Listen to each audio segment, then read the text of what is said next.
మహిమ కలుగును గాక. శ్రమల దినములను మనం ఉపయోగించుకుంటూ ఉన్నాం. ఆల్రెడీ 5వ తారీఖు 6, 7, 8 4 దినములను ముగించుకున్నాం. ప్రతిదినము 12 గంటల నుంచి 3 గంటల వరకు, అంటే 3 అవర్స్ ఉపవాస ప్రార్థనలో మనం గడుపుతున్నాం. దేవునికి మహిమ కలుగును గాక. మీలో ఎంతమంది ఈ ఉపవాసాలు ఉంటూ ఉన్నారు? ఉపవాసాలు ఉన్నప్పుడు మందిరంలోనికి వచ్చి ప్రార్థించుకోవాలని ఎంతమంది పాటిస్తూ ఉన్నారు? మీరు ఇంటికాడ ప్రార్థన చేసుకుంటున్నారు.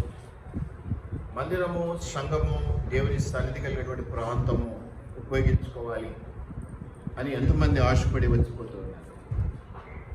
చేతులు ఎత్తండి. ఎక్కడ చేసుకున్నా ఒకటే అనేది ఒక మాట, కానీ ఎక్కడ దాని విలువ దానికి ఉంటుంది. ఎక్కడ దాని విలువ దానికి ఉంటుంది. కాబట్టి మనము ప్రాంతాన్ని బట్టి, పరిస్థితిని బట్టి కొన్నిసార్లు ప్రవర్తించాల్సిన పరిస్థితులు ఉంటాయి. ఉపవాసం ఉండటం అనేది నేను ఎప్పుడు చెప్తూ ఉన్నాను, మనకున్నటువంటి ఇబ్బందులను బట్టి, మనకున్నటువంటి ఇరుకులను బట్టి, మనకున్నటువంటి ఆశలను బట్టి, ఆలోచనలను బట్టి.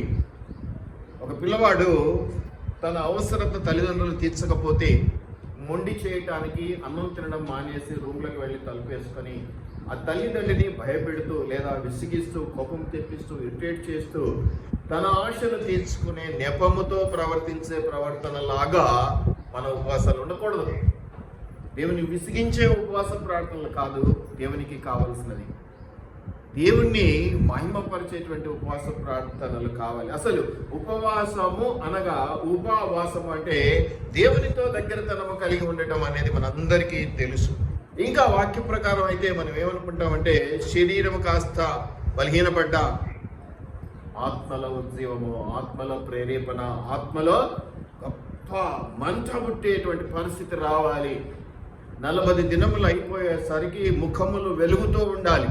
శరీరాలు బలహీనపడి ఉండవచ్చేమో, కానీ ముఖములు వెలుగుతూ ఉండాలి. ఇది ఎట్లాగా? ఆ యొక్క ప్రార్థన శక్తి చేత, దేవుని సన్నిధిని అనుభవించడం చేత. దేవుని సన్నిధిని అనుభవిస్తే నిజంగా అలా జరుగుద్ది. కొండపైన మోషే దేవునితో గడిపి వచ్చిన తర్వాత ఆయన ముఖాన్ని జనాలు చూడలేకపోయారు, అంత ప్రకాశిస్తూ ఉండింది. ఏం చేశాడు ఆయన? ఏం చేయాల? దేవుని సన్నిధిలో ఆయన కొంతకాలం గడిపి వచ్చాడు. నువ్వు ఇంట్లో గడుపుతున్నావు, నేనేం తప్పు పట్టట్లేదు, అది కూడా మంచిదే. కానీ దేవుని సన్నిధిలో గడపడం ఏదో ఒక సమయంలో, నీ పని అయిపోయి రాత్రి 8 గంటలకు వచ్చి ఒక 5 నిమిషాలు ప్రార్థన చేసుకొని పోవాలి. మళ్ళీ సంఘానికి వచ్చి ప్రార్థన చేసుకోవాలంటే కాపరి ప్రార్థన చేయాలని ఎదురు చూస్తుంటారు. తప్పది. నీవు వచ్చి ప్రార్థన చేసుకొని వెళ్ళి దీవెన నీకు. దేవుని సన్నిధిలో గడపటం నీకు ఆశీర్వాదం. ఆ ప్రకాశము, ఆ ఉజ్జీవము, ఆ ప్రేరేపణ, ఆ యొక్క ఆశీర్వాదము నిండుగా పొందుకునే మార్గం అది. ఉపవాసాలు ఉంటూ ఉంటారు, చాలా మంది ఉపవాసాలు ఉంటూ ఉంటారు కదా. ఈ యొక్క 40 దినాలు నీసు ముట్టను, నీసు ముట్టను, ఎక్కువ కూడా తినను, లేదంటే నాకు అనుకూలం కాబట్టి టిఫిన్లో మానేస్తాను, లేదా మధ్యాహ్నం భోజనం మానేస్తాను, ఇలా రకరకాలుగా ఉంటారు. ఎవరిని ఏ విషయంలో కూడా తప్పు పట్టలేము. వారికి ఉన్న ప్రేరేపణ అది, వారికి ఉన్న అనుకూలత అది. వాళ్ళని తప్పు పట్టడానికి మనకు అర్హత లేదు. అయితే ఉంటే ఎందుకు ఉండాలి, ఉంటే ఎలా ఉండాలని ఈరోజు కొద్ది మాటలు మనం మాట్లాడుకోవాలి. ఎందుకంటే 4 దినాలు అయిపోయింది కాబట్టి. ఈ 4 దినముల తర్వాత కూడా ఇంకా ప్రేరేపించబడినారు. కొంతమంది 15 రోజులు ఉండేవారు, అట్ల వాళ్ళు కూడా కొంతమంది ఉంటారు. అలా 40 దినాలు ఉండలేము, సగం రోజులు ఉంటామనే వాళ్ళు కూడా కొంతమంది ఉంటూ ఉంటారు. ఎవరిని వాళ్ళకి అదే చెప్తున్నాను కదా, ఎవరిని తప్పు పట్టడానికి లేదు. కానీ ఉంటే దేనికోసం ఉండాలి, ఉంటే ఎలా ఉండాలి అనే అంశాలు మళ్ళీ ఒకసారి జ్ఞాపకం చేసుకుందాం. మీకు తెలియక కాదు, కానీ ఈ ఉపవాస దినాలు వచ్చినప్పుడల్లా మళ్ళీ ఒకసారి మనం జ్ఞాపకం చేసుకుంటూ ఉంటే మంచిది. ఎన్నిసార్లు జ్ఞాపకం చేసుకుంటే దేవుని వాక్యాన్ని అంత బలంగా మనము స్థిరపరచబడుతూ ఉంటాం, దీవించబడుతూ ఉంటాం. కాబట్టి ఇది జ్ఞాపకం చేసుకోవాలి. కాబట్టి ఉపవాస ప్రార్థనలు అనేటివి ఎప్పుడు కూడా దేవునికి ఇబ్బందికరంగా కాదు, కానీ మనకు ఇబ్బందికరంగా ఉండాల్సిన అవసరం లేదు. ఏదో షుగర్ పేషెంట్స్ ఉన్నాం, లేదా ఇంకేదో పేషెంట్స్ ఉన్నాం, డోంట్ వరీ. ముఖ్యంగా సాధారణ ఈ యొక్క టైంలో జ్వరమో ఇంకేదో తెచ్చి పెడతాడు. ఎందుకంటే ఉపవాసం ఉంటాం, ఖాళీ కడుపుతూ ఉంటాం కాబట్టి జ్వరం రాగానే టాబ్లెట్ వేసుకోవాలంటే ఏదైనా తిని ఉండాలి. కాబట్టి చిన్న చిన్న చిరాకులు పరాకులు తెచ్చిపెడతాడు. అందుకే నేను మొదటి రోజు చెప్పాను, మొదటి వారము చివరి వారం జాగ్రత్తగా ఉండాలి. మొదటి వారం అసలు కూర్చోకుండా చేయడానికి ప్రయత్నం చేస్తాడు సాతాను. చివరి వారం ఏం చేస్తాడంటే, ఇక మీరు స్థిరపడిపోయారు, ఆశీర్వాదాలు వచ్చే టైం కాబట్టి మీరు ఆశీర్వాదాలు అందుకోకుండా మిమ్మల్ని డిస్టర్బ్ చేసే ప్రయత్నంలో ఉంటాడు. కాబట్టి అంటే మధ్యలో చేస్తాడు, కానీ ఆల్రెడీ అప్పటికి కొంచెం ఉజ్జీవము ప్రేరేపణ బలం వచ్చేసి ఉంటుంది కాబట్టి కొంచెం ఎదిరించే స్వభావం పెరిగిపోయింటుంది మనకి. కాబట్టి వీటిని మనం జ్ఞాపకం చేసుకుందాం. ముఖ్యంగా మనం గమనిస్తే ఆత్మశక్తి ద్వారా అద్భుతమైనటువంటి ఫలితాన్ని పొందుకోవడానికి ఈ యొక్క ఉపవాసాన్ని మీరు నేను అందరం ఎవరైతే ఉపవాసాలు వింటూ ఉన్నారో వారు శరీరరీతిగా ఇబ్బంది పెట్టి నువ్వు నన్ను ప్రేమించకపోతే నేను చంపుతా నేను చస్తా అన్నట్టుగా కాకుండా ఏం చేస్తాం, మనం ఏదన్నా ప్రేమ విషయాలకు వస్తే నేనన్నా చంపుతా లేదంటే నేనన్నా చస్తా. ఈ రెండో కూడా దేవుని దగ్గర పనికిరావు. మనం బ్రతకాలి, ఇంకొకరిని బ్రతికించాలి. మనం ఆశీర్వదించబడాలి, ఇంకొకరికి ఆశీర్వాదకరంగా మనం నిలబడాలి. ఈ 40 దినములలో ఇది ఇంకొంచెం పెంచుకోవాలి. జీతం పెరగాలి కదా. సంవత్సరం రోజులు నువ్వు పనిచేసావు, అంతే జీతం ఇస్తాను నెక్స్ట్ ఇయర్ అంటే సార్ సంవత్సరం అయింది కదా, ఏదో సంవత్సరాన్ని నేను ఊరికే ఉంచి ఇప్పుడు సంవత్సరం అవుతుంది కదా సార్ కొంచెం పెంచుతారు కదా అంటారా లేదా? మరి ఆత్మీయ స్థితిలో కూడా నువ్వు కొంచెం ఎదిగి ఉండాలని దేవుడు కోరుకోడా? 10 పైసలంతా పావలా కావాలని, పావలా ఉన్న వాళ్ళు 10 రూపాయలు కావాలని, 10 రూపాయలతో ఉన్న వాళ్ళు 75 పైసలు కావాలని దేవుడు అనుకోడా? విశ్వాసంలో కానీ ఆత్మీయ పరిస్థితుల్లో కానీ 100కి 100 అయితే ఎవరు ఉండలేములేండి. అదే మరి అసాధ్యం. ఆ మాట పలకడం కూడా నాకు భయం. 100కి 100 రూపాయలు ఉందాం అనడం కూడా నాకు భయం. ఎందుకంటే అలా ఉండలేము, అలా ఉండటం కష్టం మానవ మాత్రమే. అయితే నేను 10 పైసలు అంటున్నాను, ఈ 40 దినాల్లో పావలా అంతా అవుతా ఆత్మీయ జీవితంలో. నేనంటే లోక జీవితంలో కాదు, లోక ఆశీర్వాదంలో కాదు, ఆత్మీయ ఆశీర్వాదంలో ఈ లెవెల్లో కొంచెం ఒక 5 పైసలు పెరుగుతా అని నేను నిర్ణయం తీసుకుంటే దేవునికి ఎంత సంతోషం అండి. అది లోకానికి కనపడకపోవచ్చు, లోపానికి పెద్దగా అది రుచించకపోవచ్చు. కొంతమందికి అది రుచించి ఏముందన్నా మనకి ఉద్యోగమనో లేకపోతే ఇంకేదన్నా లేకపోతే ఇల్లు కొనాలనో లేకపోతే పంట పొలం గురించో మనం ప్రార్థన ఎస్ తప్పేం లేదు. కానీ ఒకటి గుర్తుపెట్టుకోవాలి, నువ్వు ఇది ఎటుంటుందంటే నువ్వు ఏది అడగాలో అది అడగకుండా పక్కన పెట్టేసి దేవునికి ఏం కావాలో అన్న ప్రయత్నంలో నువ్వు ఉంటే దేవుడు నీకేం కావాలో ముందే చేసి పెడుతూ ఉంటాడు. అది విచిత్రమైన పరిస్థితి. అంటే నువ్వు ఇది అడగకపోతే దేవుడు దీన్ని పెండింగ్ పెట్టడం చేయడు. నీకు కావాల్సింది అదే అయినప్పుడు దేవుడు నిన్ను ఇంకో రకంగా కూడా దాని ద్వారానే ఆశీర్వదించడానికి ప్రయత్నం అయితే చేస్తాడు. ప్రయత్నం చేయడం అది ఇస్తాడు, అంతే కన్ఫర్మ్డ్, అందులో అనుమానం ఏం లేదు. కాబట్టి మనం ఎప్పుడు కూడా దేవునితో సహవాసం పెంచుకోవడానికి, దేవునిలో ప్రేమలో ఎదగటానికి, ఆత్మీయ భావంలో ఎదగటానికి 40 దినాలను ఉపయోగించుకోవాలి. ఏదో ఆచారమనో వ్యవహారమనో వాళ్ళు చేస్తున్నారు వీళ్ళు చేస్తున్నారు నేను చేయకపోతే ఏమనుకుంటారు అనో లేనిది నెత్తినేసుకొని మీరు బాధపడక్కర్లేదు. మీరు ఉండండి, ఏం భయం లేదు, ఏం బాధ లేదు. మీ అందరి గురించి మేము ప్రార్థన చేస్తున్నాం. మీరు రాకపోయిన వాళ్ళు, నేనైతే మొదటి రోజు 2వ రోజు నేను గద్దీ చేశాను. రాని వాళ్ళని మీరు జ్ఞాపకం చేసుకోవట్లేదు, మీరు జ్ఞాపకం చేసుకోవాలి. రాని వాళ్ళని జ్ఞాపకం చేసుకోవాలి. వాళ్ళు చేస్తున్నారు ఇంకా ఏం లేదు, ఇంకా వాళ్ళు సలహా కూర్చుంటే వాళ్ళ ఇష్టం. కానీ ఇంకా మీరైతే మీ గురించి, కనపడిన వారి గురించి, మీ పక్కన కూర్చున్న వాళ్ళ గురించి కాదు, సంఘంలో రాని వాళ్ళ గురించి, మీ కుటుంబాల్లో ఇంకా రక్షణ లేని వారి గురించి మీరు ప్రార్థించాలి. ఈ 40 దినాలని చెప్పడం జరిగింది. కాబట్టి మన ఆశలు తీర్చడం దేవుని పని. సాక్ష్యం నిలబెట్టేస్తాడు. వాటి గురించి ఏం ఫికర్ చేయకండి. సార్ నాకు అది లేదు ఇది లేదు, పిల్లలకు చదువు లేదు, ఏ ఫికర్ చేయకండి. అవి చేయాలి, అది చేస్తేనే దేవుడు మహిమపరచబడ్డాడు, మేము సాక్ష్యం చెప్పుకుంటామని మీరు అనుకోవాలి. ఇక మీరు చేయవలసింది ఏంటంటే ఈ 40 దినములు ప్రేమలో ఎదగాలి, దేవునితో దగ్గరతనంలో ఎదగాలి. ఇంతకాలం నుంచి నేను ప్రేమించినటువంటి దేవుడు ఇంకా ప్రేమిస్తూనే ఉన్నాడు. ఇంతకాలం నుంచి ప్రేమించిన నీవు కొంచెం డౌను, కొంచెం అప్పు, ఎవరు ఒప్పుకుంటారండి? కన్సిస్టెన్సీ ఉండాలి కదా. ఈరోజు ఇంతున్నావు, రేపు కొంచెం ఇంకో కొంచెం ఇట్టిటే కావాలి కదా. ఇట్టా పోతా ఇట్టెక్కుతా అంటే ఏం బాగుంటుంది చెప్పండి? వ్యాపారంలో కదా లాభాలు నష్టాలు వచ్చినప్పుడు లాభం వస్తే ఇట్టా, నష్టం వస్తే ఇట్టా అని చూపించడానికి అదేమన్నా వ్యాపారమా? దేవునితో కాదు కదా. కాబట్టి ఈ 40 దినములను ఆ విధంగా ఉపయోగించుకోవాలి. యోవేలు గ్రంథంలో మీరు గమనించినట్లయితే 2వ అధ్యాయం 12వ వచనంలో ఇది ఆల్రెడీ విశ్వాసాల గురించి మాట్లాడుతున్నాడని అనిపించింది నాకు. ఏమని మాట్లాడుతున్నాడంటే ఈ యోవేలు అంటే మీరు గమనించండి, యెహోవా నా దేవుడు అనేది వస్తుంది. మూల పదం వచ్చేసి ప్రభు యొక్క దినం అనే మాట ఇక్కడ మూల పదంగా ఉంటుంది. ఒక గ్రంథంలో ఈ బుక్ లో మీరు గమనిస్తే 2వ అధ్యాయం 12వ వచనంలో ఇప్పుడైనను అని మొదలు పెడుతూ, ఇప్పుడైనను మీరు ఉపవాసం ఉండి, ఇప్పుడైనా కనీసం ఇప్పుడైనా ఈసారైనా 2025లోనైనా అంటే 24 వరకు మీరు బాగా చేస్తారు, కనీసం ఏదో దేవునికి ఇంకొంచెం కావాల్సి వచ్చింది. అందుకని ఈసారైనా, ఇప్పుడైనా, ఈ సంవత్సరం అయినా అంటున్నాడు. ఏమో అనిపిస్తుంది నాకు. ఇప్పుడైనా అనే మాట చదివినప్పుడు నాకు అనిపించిన మా పరిస్థితి, ఫీలింగ్ అది. ఈసారైనా, ఇప్పుడైనా ఏం చేయాలంట? ఏం చేయాలంట? మీరు ఉపవాసం అండి, ఉంటే మంచిది, ఉంటే మంచిది. నేను అన్నాను కదా, ఒకవేళ ఉండలేకపోతే అని. ఉండలేకుండా సాధన చేస్తాడు, కానీ ఉంటే మంచిది. లోకరీతిగా కూడా శరీరము బాగవుతుంది, ఉపవాసం మంచిది. దాన్ని ఏమంటారంటే లంఘనము పరమౌషధం అని పాత ఊర్లలో చెప్తారు. లంఘనం అంటే అన్ని రోగాలకు ఉపవాసం ఉండటం మంచి వైద్యం అంట, మంచి వైద్యం, మంచి మెడిసిన్ అంట.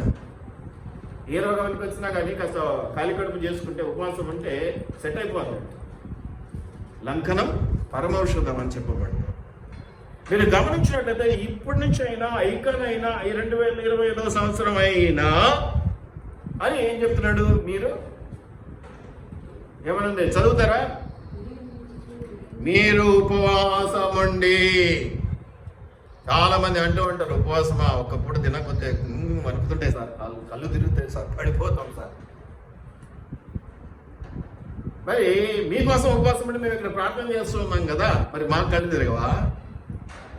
మిమ్మల్ని చూడాలని ఆశ ఉంటుంది కదా. నేను మొన్న ఎవరికో చెప్పాను, సమ్మక్కకి ఆత్మకు మీరు కనిపిస్తుంటారు, మీ ఇంట్లో చేసుకుంటుంటారు, కానీ నాకు శరీరానికి, నా కళ్ళకి మీరు ఇక్కడ కనిపిస్తే సంతోషం కదా. శరీరం కోరుకుంటుంది కదా అలాగా. నాకు ఇష్టమైన వాళ్ళు, నా విశ్వాసం, నా ఎదుట కూర్చొని ప్రార్థన చేయడం కావాలి. నా సన్నిధి అంటే దేవుడు అంటాడు కదా, నా సన్నిధిని మొరపెట్టుకో అంటాడు కదా. కాబట్టి మీరు జ్ఞాపకం చేసుకోవాలి, ఉపవాసం ఉండటం అవసరము, ఉపవాసం ఉండటం చాలా చాలా అవసరము అనేది నేను మీకు జ్ఞాపకం చేస్తా ఉన్నాను. ఉపవాసం ఉండి కదా, ఎప్పుడెప్పుడు ఇక్కడ మోకరించేది, ఉపవాసం ఉండి ఇంటికి పోతేనే అబ్బా నకనకలాడిపోతుంది. లెమన్ జ్యూసు, పాలు, ఇంకా ఏంటి పళ్ళు కదా, వాళ్ళ రేట్లు అన్నీ పెరిగిపోయినాయి. అవి కొనాలన్నా కష్టమైపోయింది. ఈ ఉపవాస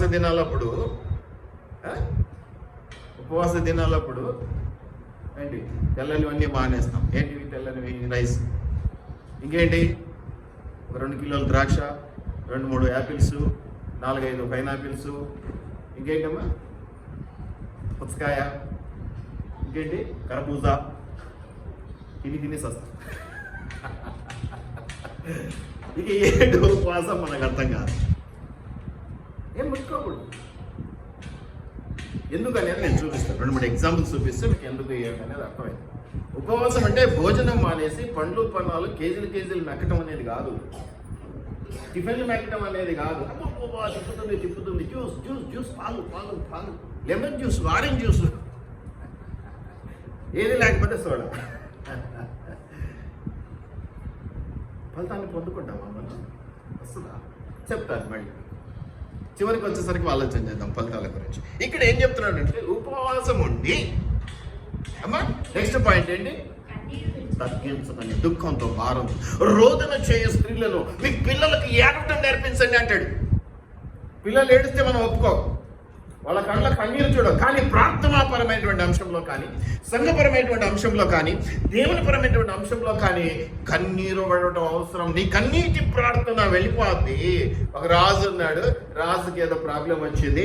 ఆయన ఏ పేరు? ఆయన పేరు రాజు పేరు గట్టిగా చెప్పాలి, రికార్డ్ అవుతుంది. ఏ పేరు? ఏం జరిగింది? యెషయా గారు గడప దాటక ముందే దేవుడు మళ్ళీ పంపించాడు. ఇప్పుడు ముందేమో చచ్చిపోతామని పంపించాడు, ఇప్పుడేం పంపించాడు? నీ కన్నీటి ప్రార్థన సూచితిని నా సన్నిధికి చేరుకుంది. ఎంతసేపట్లో చేరుకుంది? ఎవరైతే పాస్టర్ గారు నువ్వు చచ్చిపోతావు అన్నాడో ఆయన ఇంకా రూమ్ దాటలేదు, గడప దాటలేదు. ఇంకా అంత తొందరగా వెళ్ళిపోయింది ఈ కన్నీటి ప్రార్థన దేవుని దగ్గరికి. స్పీడ్ అనమాట, జస్ట్ స్పీడ్. ఏమంటారు దాన్ని? జెట్ స్పీడా, లైట్ స్పీడ్ అంట వాడు చెప్పినాడు. వాడు ఏది చెప్పినా రైటే. భవిష్యత్తులో ఏమైతాడో మనకు తెలియదు, కానీ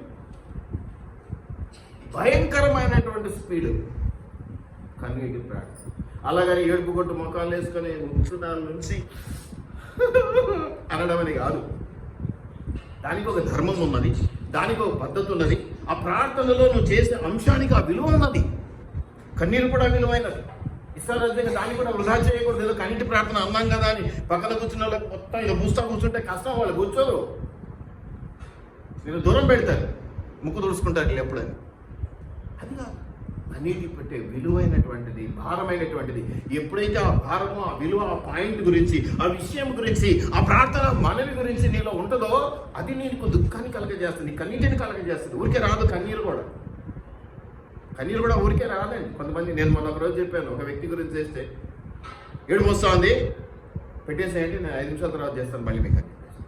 నాకు వల్ల కావట్లేదు మీరు చెప్పేది వినడానికి, 5 మినిట్స్ తర్వాత చేస్తాను, ఇప్పుడు నాకు కుదరదు, మీరు పెట్టేసేయండి అని. కావాలంటే మీరే చేయండి ఒక 5 నిమిషాల తర్వాత. ఇప్పుడైతే కుదరదు, వినలేను, అంత దుఃఖంగా ఉంది మీరు చెప్తున్న విషయం. కాబట్టి వీటిని మనం జ్ఞాపకం చేసుకోవాలి. కన్నీటి ప్రార్థన అంటే ఏదో ఆషామాషిగా సులువు వచ్చి కన్నీరు కాదు. అందుకని ఏమంటారంటే, మీరు ఇకనైనా ఉపవాసం ఉండే, ఎంతకాలం అయ్యా తింటూ తాగుతూ సంతోషిస్తామనుకుంటూ ఉన్నారు. ఈ సంవత్సరం నాకు పంట పండాలి, ప్రార్థన చేశాను, పంట విపరీతంగా వచ్చేసి ఇక తినుము త్రాగుము సంతోషించు, అయిపోయా. ఏరు దాటాక దెబ్బ తగలేసే రకంగా దేవుణ్ణి వాడుకుని వదిలేయడం భావ్యం కాదు. అందుకని దేవుడు ఏమిటాడంటే, ఇకనైనా నిండుగా అన్నీ ఉన్నప్పుడే ఉపవాసం ఉంది, ఏమీ లేనప్పుడు ఉపవాసం అంటే ఏమీ లేదు కాబట్టి ఉన్నామని అనుకుంటారేమో ప్రజలు. అన్నీ ఉన్నప్పుడు 10 మందిని కొట్టగల సామర్థ్యం నాలో ఉన్నప్పుడు నేను కొట్టకుండా నన్ను నేను కంట్రోల్ చేసుకుంటాను, అది బలం. నీవు అన్నీ ఉన్నప్పుడు ఉపవాసం ఉండగలగటం అనేది నీ బలం. ఉపవాసం ఉండి కన్నీరు విడుతావు. కన్నీరు విడవడంలే. పక్కన వచ్చింది సుజాత ఈరోజు వచ్చి ఏమనుకుంటుందో, సుజాతకు మంచి జీవితం లేదు, ఇంటుంటుంది సుజాత, అబ్బా రోజు నా కోసం చేస్తున్నానేమో. ఏమీ చేయవు. నువ్వు కూర్చున్నావు కాబట్టి, నువ్వు కనిపిస్తున్నావు కాబట్టి ఏమనుకుంటావు అని నాటకం ఆడుతుంది. అందుకే కనపడిన వారి గురించి చేయండి అని చెప్తున్నాను నేను. రాని వారి గురించి చేయండి. దేవుడు దర్శనం ఇస్తాడు వారి గురించి, దేవుడు వారి గురించి మంచి ఫలితాన్ని ఇస్తాడు. కన్నీరు విడుచుచు, అది ఏ ప్రార్థన గంటసేపు చేస్తే అవే విషయాలు రిపీట్ అవుతూ ఉంటాయి. విచిత్రమైన విషయం ఏంటంటే, నేను చాలా పవిత్రుని, నేను చేస్తేనే జరుగుతాయి, సమత చేస్తే జరగదు. సమత అవే పాయింట్లు చేసేటది.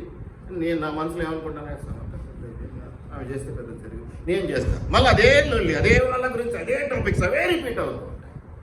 మార్చుకోరా, కొత్తవి లేవా, అంశాలు లేవా? గంటసేపు చేసినా సమయం సరిపోవట్లా. అవునమ్మా, ఇంకా పాయింట్స్ మిగిలిపోతూ ఉన్నాయి. మా మీరు వచ్చే వరకు గంటల తరబడి, ఒక్కొక్కరు గంట సేపు, గంటన్నర సేపు చేస్తే మాకు పాయింట్స్ ఇంకా మిగిలిపోతూ ఉన్నాయి. ఎట్లా చేయాలి, మళ్ళీ చేసుకున్నాం లేదు సాయంత్రం అనుకుంటున్నాను.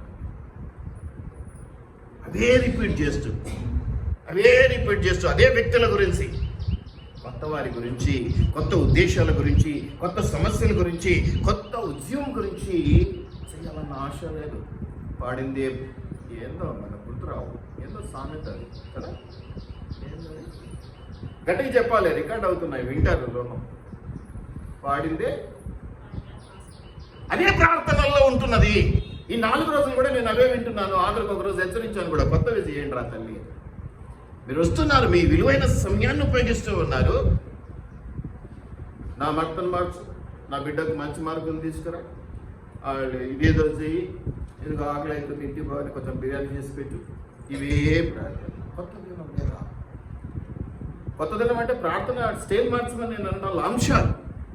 అంశాలు దేశం గురించి, ప్రధానుల గురించి, అధికారుల గురించి, రాష్ట్రపతుల గురించి, ఇతర దేశంలో వాటి గురించి, దేశంలో ఉన్నటువంటి సమస్యల గురించి, ఆటుపోట్ల గురించి, ప్రకృతి గురించి, తుఫాన్ల గురించి, వరదల గురించి, నష్టపోతున్న వారి గురించి, లాభపడుతున్నటువంటి వారి గురించి చేయాలని తపన లేదా? మీరు ప్రార్థన నేను రికార్డ్ చేస్తాను ఈసారి, మళ్ళీ వినండి. మీరు నలుగురి ప్రార్థన ఒకటే, ఎందుకంటే అదే అంశాలు. ఈమె గురించి ఆమె గురించి ఈమె. నువ్వు నా ఈపు గిరు, నేను నీ ఈపు గిరుతా. నువ్వు నన్ను గిచ్చు, నేను నిన్ను గిల్లుతా. ముగ్గురేనా పరీక్షలు రాసేది? తెలుసా ఎన్ని లక్షల మంది రాస్తున్నారు ఇంటర్మీడియట్? అందరినీ జ్ఞాపకం చేసుకోవాల్సిన బాధ్యత మనకు లేదా? మరి అందరి పేర్లు తెలిసినా మనకి?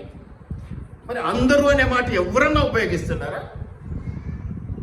పేర్లు, 4 పేర్లు తెలుసు కాబట్టి 4 పేర్లు ఎత్తి పట్టుకొని ప్రార్థన. ఎందుకంటే మన పిల్లలు కదా. పరీక్షకు వెళ్తున్న ప్రతి ఒక్కరిని పేరెత్తకండి. ఇంటర్మీడియట్ రాస్తున్నటువంటి పరీక్ష రాస్తున్నటువంటి ప్రతి బిడ్డను జ్ఞాపకం చేసుకోవాలి. మరి ఎవరన్నది మనకు అనవసరం, మనకు తెలిసిన వాళ్ళ కాదన్నది మనకు అనవసరం. అవసరమా? తెలియాలా వాళ్ళు మనకి? కొత్త అయితే వాళ్ళ గురించి మనం చేయకూడదా? ఉపవాస దినమున చేయవలసిన ప్రార్థన విధానాన్ని మనం నేర్చుకుందాం. ఉపవాసం ఉండి కన్నీరు విడుస్తూ, వాళ్ళ గురించి కూడా నీకు కన్నీరు. వాళ్ళు ఎవరో తెలియదు, ఏంటో తెలియదు, ఏ సెంటరో తెలియదు, ఎక్కడ రాస్తున్నారో తెలియదు, చదివారో తెలియదు, చదవలేదో తెలియదు, ఆరోగ్యంగా ఉన్నారో లేదో తెలియదు. అయినా వాళ్ళ గురించి భారంతో ప్రార్థన చేసేటప్పుడు నీకు కన్నీరు రావాలి. ఎండపోతున్న ప్రభా, 12 గంటలకు పరీక్ష అయిపోగానే ఎండపోతున్నా, తల్లిదండ్రులు లేకుండా నడిచిపోయే పిల్లలు ఎట్లా పోతారు ప్రభా? వాళ్ళకి టయానికి బస్సు దొరికేటట్టు చేయను ఆయన, వారికి చల్లని నీడనివ్వు నాయన, వాళ్ళకి ఏ ఇబ్బంది రాకుండా క్షేమంగా ఇల్లు చేర్చు తండ్రి. రావా, ఈ అంశాలు కాదా? ఇవి ప్రార్థన చేయాల్సిన అంశాలు కాదా? ఇవి పరీక్ష అయిపోయిన తర్వాత ఒక్కసారి సెంటర్స్కి వెళ్ళి చూడండి, పిల్లలు ఎట్లా వస్తుంటారు, ఈ ఎండకి ఎట్లా పోవాలి వాళ్ళ ఇళ్ళకి. ఈ భారం మన మీద లేదా? ఎంతసేపు నాకివ్వు ఎప్పుడు పోద్దండి ఈ స్వార్థపూరితమైన ప్రార్థనకు ఫలితం రాదు. వచ్చినా అది సాతాన్ని ఇస్తాడు దేవుడి వాడి. నన్ను బాగుపరచు, నాతో పాటు నా పొరుగువాడిని బాగుపరచు, నన్ను ఆశీర్వదించు, నేను ఇంకా అనేకులకు ఆశీర్వాదకరంగా ఉండేలా సహాయం చేయి. ఉపవాసం ఉండటం చాలా పెద్ద దీక్ష. అన్యులు అంటూ ఉంటారు కదా, దీక్ష పట్టామని.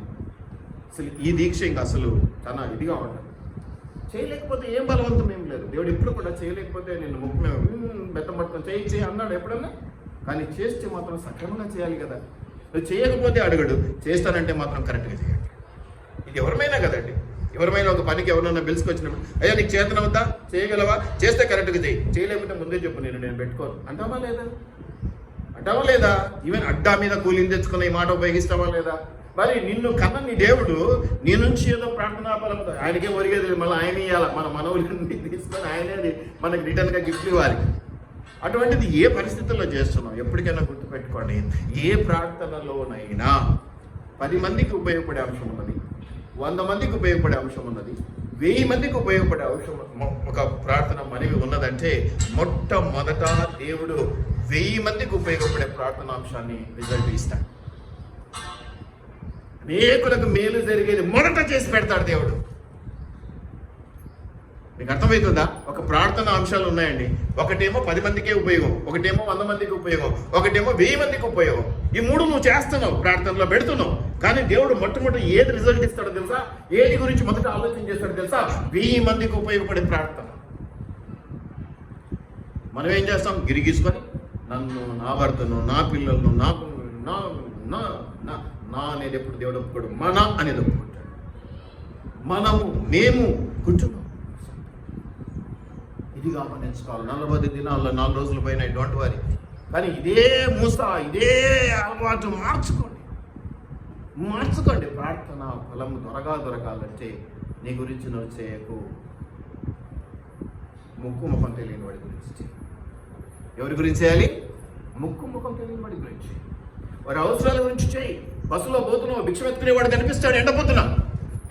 బడి మీద పోతున్నావు, కనిపిస్తాడు వాడు, ఎండపోతున్న వాడు నీ దగ్గరకు వచ్చి 10 రూపాయలు అడుగుతున్నాడు కడుపు తిప్పల కోసం. కనికరం పుట్టదా? దయ పుట్టదా? ప్రార్థన అంటే ఏంటి అనుకుంటారు? దయచేసి జ్ఞాపకం పెట్టుకోండి. ఇక్కడ మీరు గమనిస్తే కన్నీరు విడిచటం అంటేనే దుఃఖించటం. అంటే దీన్ని ఇంకొంచెం లెవెల్ పైకి తీసుకెళ్ళి ఏమన్నాడు? దుఃఖించచ్చు. ఏం చేయాలా? పెదవులతో. దాన్ని ఏమనుకుంటుందో, ఈ సుజాతి ఏమనుకుంటుందో అన్నట్టు పెదవులతో కదా. ఏమంటాడమ్మా తర్వాత? మానవపూర్వకంగా నిండుగా జరిగి తీరాలంతే. ప్రభా, వాళ్ళ గురించి నేను చేస్తున్నా, ఇది జరిగి తీరాలి. మొండి చేయి. ఇటువంటి విషయాల్లో దేవుడు సంతోషపడ్డా. వాళ్ళకు జరగాలని నేను మొండి చేస్తున్నా దేవుని దగ్గర, నా తండ్రి దగ్గర, నా దేవుని దగ్గర, నా అన్న దగ్గర, నా స్నేహితుని దగ్గర. దీన్ని ముచ్చటగా తీసుకుంటాడు, కోపగించుకోడు. వాళ్ళ గురించి నీకు ఎందుకురా, నువ్వు చూసుకొని దేవుడు గారు. ముందు దేవుడు ఏది ఆశపడతాడంటే వాని గురించి నువ్వు చేయి. నిన్ను వలి నీ పొరుగు వాడిని ప్రేమించము. అదే కదా. 40 దినాలు ఈ ప్రార్థన పద్ధతిని మనం నేర్చుకోకపోతే, ఈ ప్రార్థన సరళిని మనం నేర్చుకోకపోతే ఏమిటి లాభం? కొంతమంది అయితే మరేది మన గురించి వాళ్ళు చేస్తూ ఉంటారు, లేదు వీళ్ళు ఇళ్ళకడ కూర్చుంటారు. కొంతమంది అయితే సాయంత్రాలు వచ్చేసి ప్రార్థన చేయమంటున్నారు. మధ్యాహ్నం ఏమైనా 12 పోయినామంటే లేదంట, పని లేదు కానీ ఏదని ఇంట్లో కూర్చుంది. మధ్యాహ్నం పని ఉందని ఇంట్లో కూర్చుంటే ఈ ప్రార్థనా సమయంలో సాయంత్రం వచ్చి నా ఇంట్లో పెడితే నాకు మరి వేరే పనులు ఉండవా? వాళ్ళ ఫోన్లు ఎత్తటం మానేసి, ఎందుకంటే ఉన్నావా అని అడిగి మరి వస్తాయి. దయచేసి జ్ఞాపకం పెట్టుకోండి. దేవుడు అవకాశం ఇచ్చినాడు. మీరు మధ్యాహ్నం రాలేకపోతే సాయంత్రం ఎక్కడో ఒకసారి 10 నిమిషాలు దేవుడి సంతలో గడిపేస్తాయి. రాత్రి 10 గంటల వరకు అయితే రావచ్చుగా, తిరగచ్చుగా. బయట ఏమన్నా కర్ఫ్యూలు ఉన్నాయా? లేవు కదా. 11 అంటే వద్దులే మరి చర్చి, అది ఇబ్బంది. కానీ 8, 9, 9:30 కాపరి ఉండాలి. మళ్ళీ కాపరి ఉండి మళ్ళీ ప్రార్థన చేసుకోవాలి. అట్లా కుదరదు. మీ దగ్గర వచ్చి ప్రార్థన చేసుకుంటారు. కలకలాడుతూ ఉండాలి. దేవుని స్తంభం, దేవుని స్తంభం కలకలాడుతూ ఉండాలి. ముఖ్యంగా ఉపవాస దినాలు కదా, సద్వినియోగం చేసుకోవాలి కదా. సమయం అయిపోయింది, 3 గంటల వరకే కాబట్టి ఇంకా పోక 4 గంటలకు వస్తే మిమ్మల్ని ఎవరన్నా కొట్టినారా? ఎప్పుడన్నా కొట్టారా? ఎవరన్నా రావద్దు పోని పెట్టి సరే ఎవరన్నా? సంఘం కదా, దయచేసి జ్ఞాపకం పెట్టి. అంటే 40 దినాల గురించి మాట్లాడడం లేదు. ప్రతిదీ కూడా ప్రతిసారి ప్రతిదినం అనే విషయమే నేను మాట్లాడతాను. ఉపయోగించుకోవాలి. మీరు గమనిస్తే చక్కటి మాటలు. ఇప్పుడైనా మీరు ఉపవాసం అంటే కన్నీరు విడుచుతూ దుఃఖించుతూ మనపూర్వకముగా. ఈ మాట నాకేమనిపిస్తుంది అంటే, ఇది ఎవరికో చెప్పట్లా, క్రైస్తవులకు చెప్తున్నారు, విశ్వాసాలకు చెప్తున్నాడు. అంటే మీరు విశ్వాసులే కొంచెం దారి మళ్ళారు, ఇప్పుడు తిరిగి నా దగ్గరికి రండి, తిరిగి నాతో కూడా ఉండండి, తిరిగి నాతో సహవాసము చేయండి అని దేవుడు చెప్తున్నట్టుగా అనిపిస్తుంది. ఈ మాట లేకపోతే అందరికీ ఏమో అని అనిపించింది. అందరికీ కూడా ఉపయోగమే, కానీ ఇది నాకు ప్రత్యేకంగా తిరిగి నా దగ్గరికి రండి అంటే, ఆల్రెడీ నువ్వు ఒకసారి వచ్చావు, తప్పిపోయావు, మళ్ళీ రాబోయి. అందుకే ఈ 40 దినాలు ఉపయోగించుకో, కన్నీరు విడుచు ప్రార్థించు, దుఃఖంతో ప్రార్థించు, మనపూర్వకంగా ప్రార్థించు అని చెప్పడం జరుగుతూ ఉన్నది. ఇది చేయనప్పుడు ఈ 40 దినాల్లో ఇట్టి స్వభావము, ఇట్టి ప్రార్థనా పద్ధతిని అనుసరించకపోతే 40 దినాలు, 400 దినాలు, కొన్ని సంఘాలలో నెల 21 దినాలు పెడతారు. ఇంకెప్పుడు తింటారో మనకు తెలియదు. కొన్ని సంఘాలలో 4 దినాలు, 7 దినాలు, 21 దినాలు కూడా పెడుతున్నారు. ప్రతి నెల ఉంటాయి ఉపవాస దినాలు. అంటే ఈ శుక్రవారాలు ఇట్లా ప్రత్యేక దినాలే కాకుండా కంటిన్యూస్గా సమూహాలు, సమావేశాలు, పబ్లిక్ మీటింగ్స్. ఏమి లాభం? ఇలా ఉండకుండా అలా చేయటం వల్ల ఏమిటి లాభం?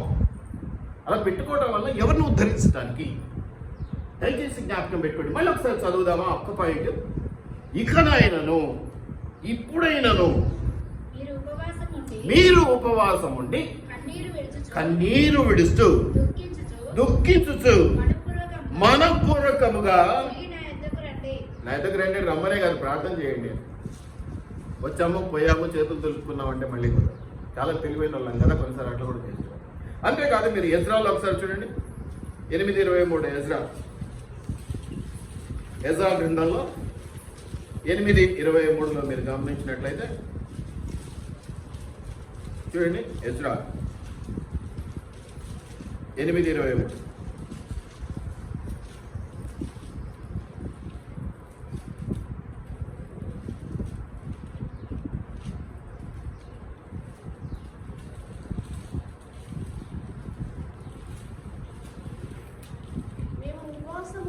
మేము ఉపవాసం ఉండి ఆ సంగతిని బట్టి ఏమన్నమ్మా, ఏమన్నా ఉంది అక్కడ చక్కగా 23లో?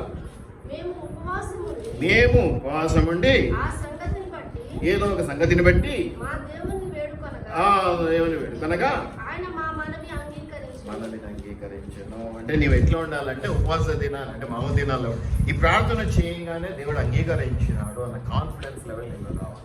ఏమని రావాలి? ఉపవాస దినమున నువ్వు చేసిన ప్రార్థన దేవుని సన్నిధికి చేరిందని. దేవుడు చెవిటోడా ఇంటాళ్ళే అనుకున్నట్టుగా కాకుండా ఏ లెవెల్లో ఉండాలో ఒక అంశం గురించి మనం ప్రార్థన చేసి లేసామంటే అయిపోయింది. ఎంతగా దేవుని దగ్గరికి మనం తీసుకెళ్ళాం, ఖచ్చితంగా మనకు రిజల్ట్ ఇస్తాం. దేవుని చెంత చక్కగా ఉంది. ఉపవాసం ఉండి ఒక సంగతిని బట్టి మా దేవుని వేడుకనగా ఆయన మా మనవి అంగీకరించెను.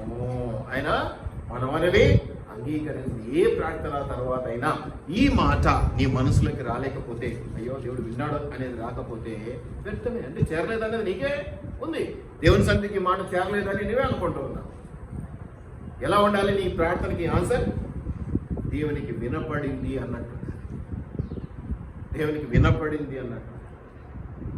విననేరక ఎండినట్లు, చేయనేరక ఎండినట్లు. మరి ఏంటట, ఎందుకు ప్రార్థనలకు ఆలస్యం అవుతుంది రిజల్ట్? ఆయనకు మనకి మధ్య అడ్డుగోడలు ఉన్నాయి, చాలా అడ్డుగోడలు ఉన్నాయి. ఉన్నవే ఎక్కువ ఉన్నాయి. మరి అవి కూడా మళ్ళీ ఇట్టాడి కొత్త తెచ్చి పెడదామా చెప్పండి? ఇవి సులువుగా తప్పించుకునేటివే కదా, సులువుగా తీసివేయగలిగేటువంటి కదా. సక్రమంగా క్రమంగా ఆయన చెప్పిన పద్ధతిలో మనం చేస్తే చాలు. యెషయా 58:6. యెషయా గ్రంథము 58:6. యెషయా గ్రంథము 58:6.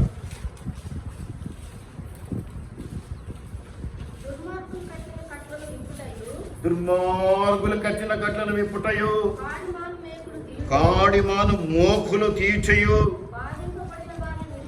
బాధింపబడిన వారిని విడిపించుటయు, ప్రతి కాడిని విరగొట్టయు,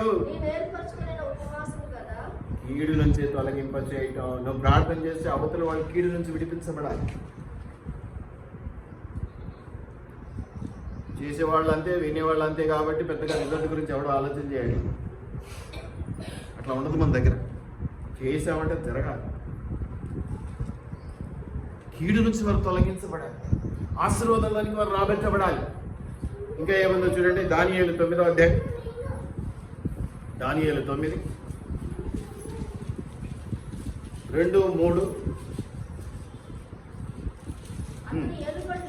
అతను ఏలుబడిలో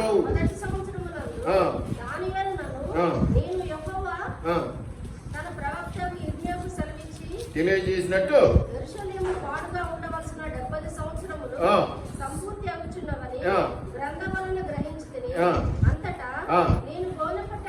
ఏం చేస్తున్నాడంట దానియేలు? ఏమైనా ఆశామాషి వ్యక్తియా? ప్రధానమంత్రి స్టైల్లో ఉండేటువంటి పరిస్థితి అక్కడ కదా. ఆయన ఏం చేస్తున్నాడు? గోనె పట్ట కట్టుకొని తగ్గించుకునే స్వభావము. గోనె పట్ట కట్టుకొని ధూళి తలపైన వేసుకొని, అందుకే మన భస్మ బుధవారం రోజు భస్మం అంటే బూడిద గురించి మాట్లాడుకున్నాం. ధూళి తలపై వేసుకొని, ఇవన్నీ కూడా తగ్గింపుకు నిదర్శనాలు. దావీదు గురించి కూడా మనకు తెలుసు. బాబు అనారోగ్యంతో ఉన్నప్పుడు ఆయన ఏం చేశాడు? తగ్గించుకొని గోనె పట్ట కట్టుకొని రాడు. నీ తగ్గింపు స్వభావం ఏర్పాటు చేసుకుని రాకుండా నీ గర్భంతో వచ్చి కూర్చొని మళ్ళీ ఉపవాసాలు అంటే ఉపయోగించబడదు. అది పెద్దగా రిజల్ట్. ఈ ఉపవాస దినముల ద్వారా నీవు తగ్గింపును తీసుకెట్టు. ఈ తగ్గింపు అన్నది లేకుండా నువ్వు ఎంతగా ప్రార్థనలో దేవుని గోజాడినా గర్భంతో చేసినట్టే ఉంటుంది. గర్భిష్ఠుల మొర దేవుడు ఆలకించుడు, దీనుల మొర ఎంతగా తగ్గించుకుంటామో అంతగా దీవించబడదు. మీరు ఈ మాట మీరు గమనించినట్లయితే 22-23 కూడా చూడండి. అదే అధ్యాయంలో 22-23 కూడా చూడండి. 9వ అధ్యాయంలోనే 22-23. అతడు నాతో మాట్లాడి ఆ సంగతి నాకు తెలియజేసి ఇట్లా, నేను దానియేలు నీకు గ్రహింప శక్తి ఇచ్చటకు నేను వచ్చి తిని, నీవు బహుప్రియుడవు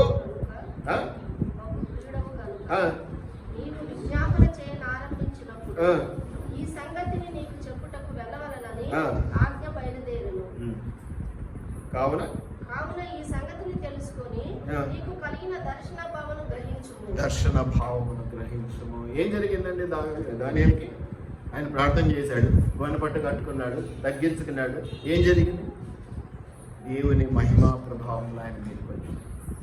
దర్శనాలు చెప్తా ఉన్నాడు. అందుకని రాజు దగ్గర ఆయన హెచ్చించబడ్డాడు. ఇవన్నీ తెలుసు కదా కథలో మనందరికీ. అద్భుతమైన దీవెనలు పొందుకున్నాడు. ఎట్లా ప్రార్థన చేస్తే పొందుకున్నాడు? ఆయన గోనె పట్టు కట్టుకొని ఏమని చేశాడమ్మా? గోనె పట్టుకొని ధూళి పైన వేసుకొని ఉపవాసం ఉండి ప్రార్థన విజ్ఞాపనలు చేయుటకై ప్రభువుకు దేవుని ఎదుట నా మనస్సులో నిబ్బరము చేసుకుంటే, నీ ఇడగుచ్చని ఇంటి గురించో ఇడగుచ్చని దాని గురించి ఆలోచన చేయడం కాదు. నిబ్బరం చేసుకొని అలాగే దేవుని మీదనే దృష్టి పెట్టి ఎలా ఉండాలి? మనసు ఒక చోట, శరీరం ఒక చోట ఉండు. ఎక్కడ ఉంటామో అక్కడ దేవుని మీద ధ్యాస పెట్టాలి. చాలా మందిని మనం చూస్తూ ఉంటాం. చర్చిలోకి వచ్చిన పాపం ఇళ్ళ కూడా చదవడానికి ఓపిక ఉంటుంది కాబట్టి ఇంటికి వచ్చినాక కాపరి ఏదో చెప్తుంటాడు, పాపం ఇలానేమో బయట చదువుతుంటాడు. మనం ఏం చేయలేదు.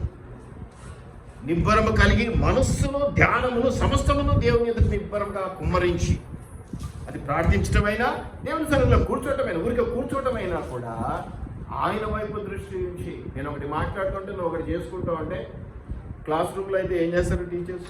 ఇంతకుముందు కూడా ఈ ప్రశ్న నీకు వేసినట్టు కదా. ఆ క్లాస్లో ఏదో మొత్తుకుంటుంటుంది పాపం బోర్డు తిరిగి టీచర్. నువ్వు ఏదో ఆడుకుంటున్నావు, చదువుకుంటున్నావు, మంచిగా చేస్తున్నావు. ఏం చేస్తుంది టీచర్? ఇంటికి పోయినాక చేసుకో. మొదట నేను చెప్పేది ఇక్కడ వీళ్ళు దేవుని సన్నిధిలో ఎలా ఉండాలో మనకు తెలుసు. భయముతో వణుకుతో ఉండాలి. అది తెచ్చిపెట్టుకున్నవై ఉండకూడదు. మళ్ళీ దయచేసి జ్ఞాపకం పెట్టుకోండి ప్రియమైనటువంటి దేవుని బిడ్డలారా. దేవుని నుండి ప్రకటనను తీసుకున్నాడు, దేవుని నుంచి దర్శనం తీసుకున్నాడు దానియేలు. ఎట్లా ప్రార్థన చేసి గోనె పట్ట కట్టుకొని ధూళి తలపైన వేసుకొని ఉపవాసం ఉండి ప్రార్థించడం ద్వారా అతి అభిషేకాత్మను నువ్వు పొందుకోవాలి. ఆస్తులు పొందుకోవాలి, ఏం తప్పు కాదు, ఇచ్చేస్తాడు దేవుడు.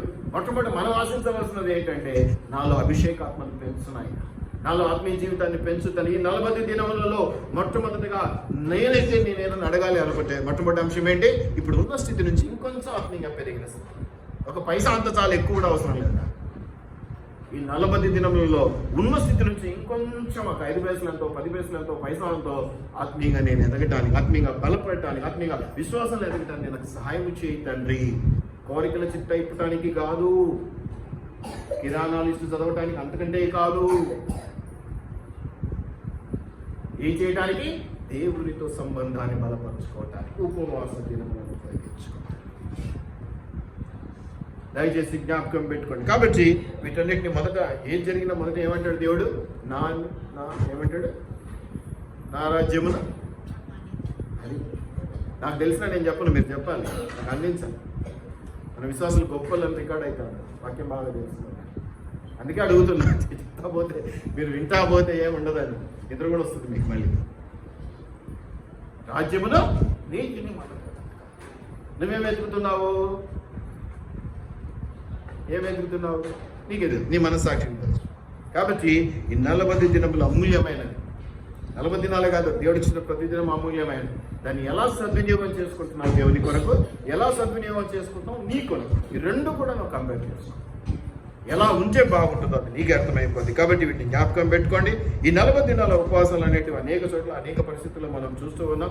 ఈ రోజుల్లో అయితే మరి పద్ధతో లేకపోతే అవసరమో లేకపోతే ప్రజలను అట్లా మోటివేట్ చేయడానికి 3 దినాలు అంటున్నారు, 4 దినాలు అంటున్నారు, 7 దినాలు అంటున్నారు, 21 దినాలు అంటున్నారు. నెల 21 దినాలు 50 దినాలు చేస్తే ఇంకా వాడు బతికేది ఎప్పుడు సచ్చేది. అది దేని కొరకు? దేవుని మహిమపరచడానిగా, ప్రజలను ఆకర్షించడానికి, ఏదో ఆత్మీయంగా ఎదిగిపోయామని బిల్డప్ ఇచ్చేసేది. ఒకసారి మనం చూద్దాం యేసు ప్రభుల వారి గురించి చూడాల్సి వస్తే మత్తయి సువార్త 4వ అధ్యాయం 2వ వచనం చూడండి. మత్తయి సువార్త 40 దినములు 40 రాత్రులు ఉపవాసం ఉండిన పిమ్మట ఆయన దేవుడికే తప్పలేదు. ఉపవాస ప్రార్థన కదా, ఉపవాస ప్రార్థన దేవుడికే తప్పలేదు. దేవుడికి చేసి చూపించుడు. ఆయన ఎప్పుడు కూడా తను చేయకుండా మన మీద ఎప్పుడు కూడా మోయలేని భారాన్ని మోపలేదు. అలా మోపటానికి ఆయన శాస్త్రుడో పరిచయుడో కాదు, ఆయన మానవతాదిగా వచ్చినటువంటి దేవుడు. దయచేసి జ్ఞాపకం పెట్టుకోండి. ఆయన ఆకలి కనుక 40 దినములు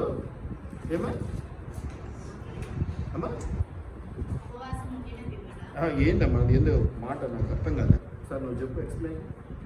40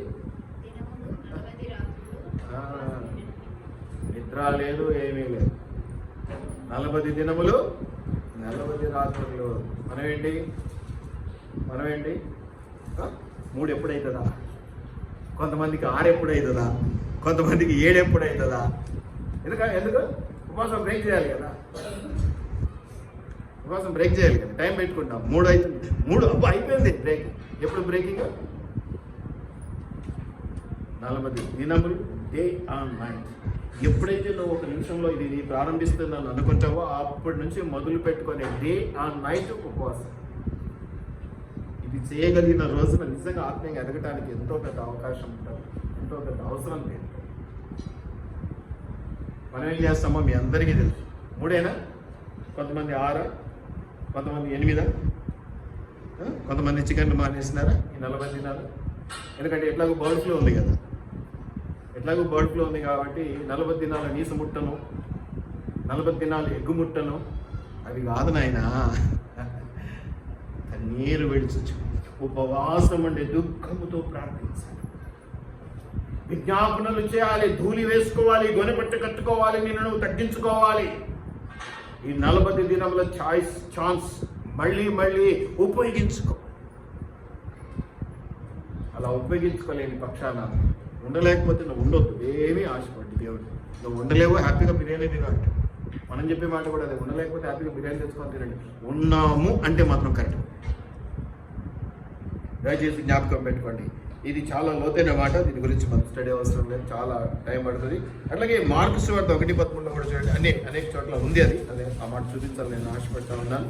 మార్కు సువార్త 1:13 సేమ్.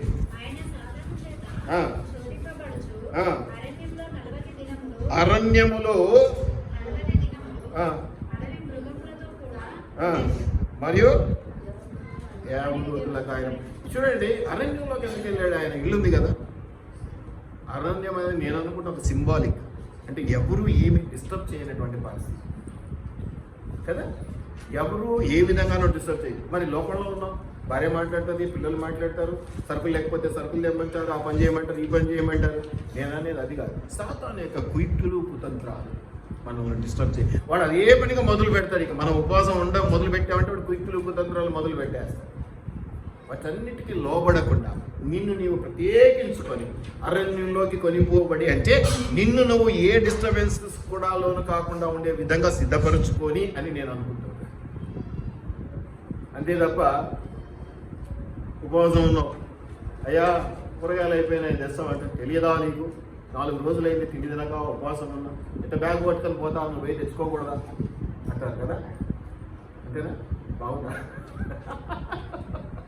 బాగుందా పద్ధతేనా? ఓవర్ మూసుకొని బ్యాగులు పట్టుకొని సద్దులు పట్టుకొని పోవాలి. ముఖంలో కానీ శరీరంలో కానీ నువ్వు ఉపవాసం ఉన్నటువంటి దిగులు కానీ పరిస్థితి కానీ కనపడకూడదు. ఏమంటాడు దేవుడు? ఇంకా శుభ్రంగా తలస్నానం చేసి మంచిగా తల దూకొని మంచిగా ఆయిల్ పెట్టుకొని తల దూకొని కనపడాలి. మనం ఏంటి, ఆడవాడు అడగకపోయినా 5 రోజులు అయింది ఉపవాసం, ఏం చేస్తాం మరి, ఇంకా ఇంకొక అంతే 30 రోజులు ఇంకా అయిపోతుంది. మీరు చేస్తున్నారా? మీరు ఉంటున్నా? నేను ఉంటున్నా. ఎందుకు? పని కనిపించుకొని మరి చెప్పుకున్నాం. అవునా కాదా? ఎంతమంది అట్లా చేస్తున్నారు ఇప్పటి వరకు? 4 దినాలు ఒక్కరన్నారు ఆఫీసులో కానీ ఇంకెక్కడన్నా స్నేహితుల మధ్య కానీ బంధువుల మధ్య కానీ మేము ఉంటున్నాం, మీరు ఉంటున్నారా?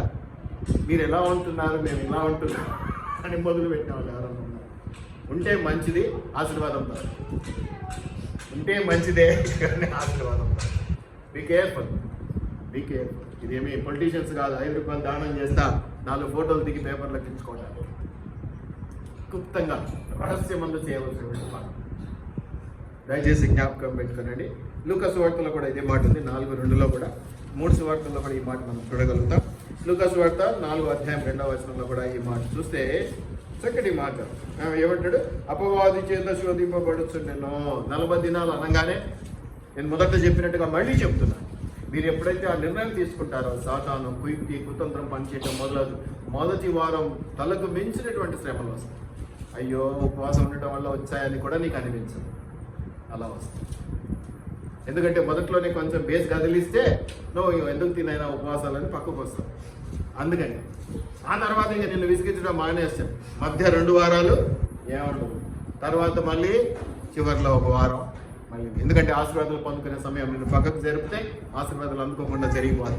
కాబట్టి ఈ విషయాన్ని జ్ఞాపకం పెట్టుకోవాలి. ఉపవాస దినములు అంటే నేను ఇంకొంచెం ఎక్కువ శ్రమ పొందడానికి సిద్ధపడుతున్నాను అని చెప్పటం. ఎందుకంటే శరీరం బలహీనపడ్డ ఆత్మ వర్ధిల్లుతుంది, ఆత్మీయంగా బలపడతావు. కాబట్టి వీటిని జ్ఞాపకం చేసుకోవాలి. ఏలియా విషయానికి వస్తే 1 రాజుల గ్రంథంలో మీరు చూడండి. 1 రాజుల గ్రంథంలో మీరు గమనించినట్లయితే 19వ అధ్యాయం 8వ వచనం చూడండి. 19:8 19:8 అతడు లేచి భోజనము చేసి కదా, ఏదో పని మీద పోవాలంటే పండుకొని ఉన్నాడు. దేవదూత వచ్చి చెప్పింది, లేనైనా వాడి మీద కొద్దిగా పెట్టాను, ఆయన తినేసే అన్నాడు. తినిన తర్వాత ఒక పని ఉంది నీవు అన్నాడు. ఆ పని గురించినటువంటి సిద్ధపాటు ఇక్కడ చెప్తున్నటువంటి మాటల్లో ఉంది. అతడు లేచి, మరి ఏలియా లేచాడు, కనిపించినవేమో తిన్నాడు, ఆ భోజనం చేసి ఆ భోజన బలము చేత, అంటే ఏదైతే భస్మ బుధవారం మనం ఇంకే దినమనం 40 కొంతమంది ఆదివారాలు కూడా కలుపుకొని 12 నుంచి మొదలు పెట్టే వాళ్ళు కొంతమంది ఉన్నారు. కొంతమంది ఆదివారాలు కలుపుకోకుండా చేసే వాళ్ళు కొంతమంది ఉన్నారు. ఇలా కొంతమంది, మనమైతే ఆదివారాలు కలుపుకుంటాం కాబట్టి భస్మ బుధవారం 5వ తారీఖు నుంచి, కొంతమంది ఆదివారాలు తీసేసి లెక్క కట్టుకొని 12 నుంచి మొదలు పెట్టేవాళ్ళు కొంతమంది. ఇక రకరకాలు జీవోభవ రుచి చేస్తున్నామంటే చేస్తున్నాం, చేయాలంటే చేయాలి. అయితే ఇక్కడ మొదట చేసిన భోజన బలము చేత అదేమవుతుందో చూపించాడు. అక్కడ ఏదో రొట్టె చూపించాడు, అవి చూపించాడు. మీరు కథ అంతా చదువుకోండి. ఆ భోజన బలము చేత ఏలియా ఏం చేశాడు?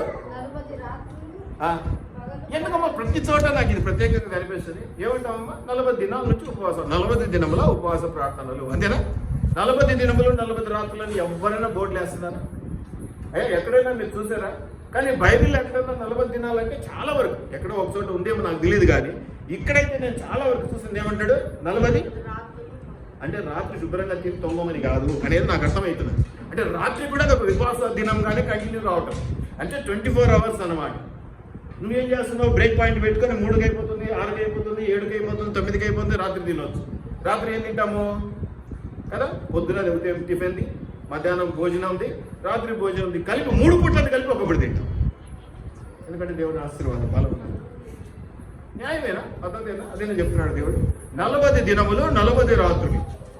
మీరు ఇంకా లోతుకు వెళ్తే ఎలా ఉండాలి అనే అంశాలను నేను మీకు చూపిస్తా ఉన్నాను. మీరు ఇక్కడ గమనిస్తే ఆ భోజన బలము చేత 40 రాత్రులను రాత్రి పగళ్ళు ప్రయాణం చేసి, చాలా మంది ఏంటంటే ఉపవాస దినాలు ఏ పని ముట్టుకోకూడదు, నీరసంగా ఉంటుంది. కాదు, నీ డైలీ పని నువ్వు చేసుకుంటూ ఉండాల్సిందే. ఈయన ప్రయాణము చేసి కదా, ఎనర్జీ సరిపోతాండి, ఖర్చు అయిపోద్దిగా ప్రయాణం చేసి, అంటే 40 దినములు 40 రాత్రులు ఆయన ప్రయాణం అయిపోయాడు, పని చేశాడు, పరిగెత్తాడు, నడిచాడు, ఎదురుడికి పోయాడు. ఏదైనా ఆయన అనుకున్నా కొద్దిగా అయితే శ్రమ, కొద్దిగా అయితే శరీరము ఎనర్జీ కోల్పోతుంది కదా. మరి నువ్వేం చేస్తావు అంటే ముడుకొని కూర్చుంటావు. ఉపవాస దినం ఇంకా కష్టపడాలి. ఉపవాస దినాల్లో ఇంకా కష్టం ఎక్కువ, బలం సరిపోదు కదా, బలం పెరుగుతుంది. మీకు అర్థమవుతుంది, చేస్తూ ఉంటే అర్థమవుతుంది. తినకపోవటం వల్ల మనము బలపడతాం, శరీరరీతిగా కూడా, ఆత్మీయంగానే కాదు శరీరరీతికి కూడా మనం బలపడతాం. మీరు గమనించినట్లయితే ప్రయాణము చేసి దేవుని పర్వతం అని పేరు పెట్టబడిన ఎక్కడికి వచ్చాడమ్మా? నువ్వు ఎక్కడికి వెళ్తున్నావమ్మా? దేవుని పర్వతం అని ఇంటికాడ ఉంటున్నామండి, ఆఫీసులో ఉంటున్నామండి. మరి దేవుని సన్నిధికి రావాలి కదా. వీళ్ళు ఏం చేశాడు? దేవుని పర్వతం అని పిలువబడుతున్నటువంటి ఆ పర్వతానికి వచ్చాడు, కొనే పర్వతానికి వచ్చాడు. మరి నీ పరిస్థితి, నా పరిస్థితి, ఉపవాసాలు ఉంటున్నాం, దేవుని సన్నిధికి రాగలుగుతున్నామా? ఒక 10 నిమిషాలు, ఒక పావుగంట, ఒక అర్ధగంట దేవుని సన్నిధిలో కూర్చొని మనం పెట్టుకోగలుగుతున్నామా? అవకాశాలు లేవా? లేదా నీకు అవసరం అనిపించట్లేదు? అవకాశాలు లేవా? లేదా నీకు అవసరం అనిపించట్లేదు? మనం సమయం పెట్టుకున్నది, 4 వస్తారు కాబట్టి ఆ సమయం నువ్వు ఎప్పుడు వచ్చినా అది నీ సమయం, దేవుడిచ్చే సమయం. అని కూర్చొని ప్రార్థన చేసుకోవాలి. ఇది గమనించుకోవాలి. మనం ఏది అనే కాదు, మీరు మోషే విషయానికి తీసుకుంటే నిర్గమకాండంలో త్వరగా చూసుకున్నాం. నిర్గమకాండం మీరు గమనించినట్లయితే 24వ అధ్యాయం 18వ వచనం చూడండి ఒక్కసారి. నిర్గమకాండము 24:18. అప్పుడు మోషే ఆ మేఘములో ప్రవేశించి కొండ మీదకి ఎక్కెను. మోషే ఆ కొండ మీదకి వెళ్ళేటప్పుడే 2 స్టవ్లు, 4 బస్తాల బియ్యం, ఒక 10 కేజీల కందిపప్పు, 4 రకాల కూరగాయలు ఒక ఎద్దుల బండి మీద వేసుకొని బయలుదేరినాడు ఆయన టిప్టాప్గా. అవునా? పోయాడు, మేఘంతో కొనిపోబడ్డాడు అనే టైప్లో వెళ్ళిపోయాడు ఆయన. వేసుకున్న బట్టలు తప్ప ఏమీ లేవు ఆయన దగ్గర, నేను అనుకోవడం. ఏమీ తీసుకెళ్ళలేదు కదా. కుండలో కష్టపడి కడిగి పడతా బాటిల్ తెచ్చుకుంటారు, మంచిది. కనీసం ఆ బాటిల్ కూడా ఆయన తీసుకుపోయినట్టు కనపడలేదు. ఏం చేశాడమ్మా? 40 మోషే ఆ కొండ మీద, హోరేబు కొండ మీద, దేవుడు కనిపించేటువంటి కొండ మీద, దేవునితో సాంగత్యము సన్నిధిని కలిగి ఉంచుకునేటువంటి కొండ మీద ఎన్ని రోజులు ఉన్నాడమ్మా? లోకంతో పని పెట్టుకున్నాడా? దాని తర్వాత చాలా జరిగాయి, లోకంలో జరిగేవి జరుగుతుంటాయి, డోంట్ వరీ కదా. అవన్నీ మళ్ళీ కథలో మీరు అన్ని చదువుకోండి. ఇప్పటికైతే ఈయనైతే ఇప్పుడు అరణ్యంలో కనుపబడ్డాడు. యేసయ్య మాట విషయంలో నేనేం చెప్పాను? మనల్ని మనం ప్రత్యేకించుకోవాలి. మనం దాంట్లోనే ఉంటాం, కానీ అది మనకు డిస్టర్బెన్స్గా ఉండకూడదు. కాబట్టి ఇక్కడ ఈ మాట చూస్తూ ఉన్నాం. 34:28 కూడా చూడండి. 34:28 కూడా చూడండి. అతడు 40 రేయింబగళ్ళు యెహోవాతో కూడా ఉండెను.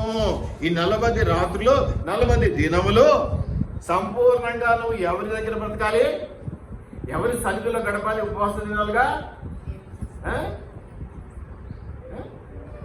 బాగా చెప్పినావు సార్. 6 గంటలకు క్లోజ్ అయితేనే కదా వంటలకు సీరియల్ చూసేది, మళ్ళీ 7 గంటలకు సీరియల్ సినిమాలు వేయడం అనేది కావాలంటే టైం పెట్టుకుంటాం. 40 దినములు 40 రాత్రులు కొండ మీద ఎవరితో గడిపాడండి? ఎవరితో నన్ను టచ్ పెట్టుకున్నాడా? ఇది మొదటిసారా రెండవసారి జరుగుతున్నది. ఎన్నిసార్లు చేశాడండి మోషే?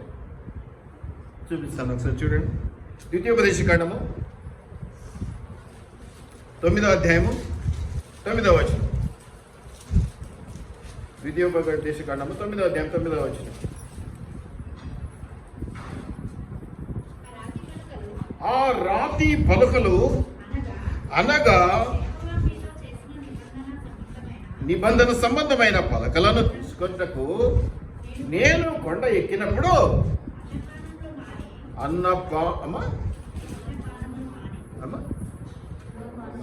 ఒక మనిషి ఆహారం మానేస్తే ఎంతకాలం ఉంటాడు? పానీయం అంటే డ్రింక్ అంటే నీళ్లు తాగటం మానేస్తే ఎంతకాలం ఉంటాడు? మీరు చెప్పండి. ఎవరైనా అవుతుందా? 40 దినాలు బతకగలుగుతాడు? 20 రోజుల 15 రోజులు ఏదో లిమిట్ ఉందిగా. ఈయన ఏమంటున్నాడు? 40 ఏం చేస్తున్నాడు ఈయన? మీరు గమనించండి. 40 పగుళ్ళు 40 రాత్రులు ఉంటుంది. ఎక్కడట? ఏమిటట? అన్నము, no liquid diet, no solid diet. ఇది నిజమైన అర్థమవుతుందా? ఇది నిజమైన. ఇట్లా నేను మిమ్మల్ని ప్రేరేపించట్లేదు, మీరు ఉండలేదు, అది కాదు. ఈ రోజుల్లో ఇది వీళ్ళు అవటం కష్టం. ఆ రోజుల్లో అంతగా దేవునితో కూడా సంబంధాలు కలిగేటువంటి బిడ్డలు కాబట్టి వాళ్ళకి అది సాధ్యమైంది. అన్నము పాను రెండు కూడా నో లిక్విడ్స్, నో సాలిడ్స్. ఇలా చేయగలిగిన రోజున ఉపవాసం లేక ఫలితాన్ని పొందుకోగలం. ఇలా చేయమనైతే ఈ రోజుల్లో చెప్పడానికి వీలు.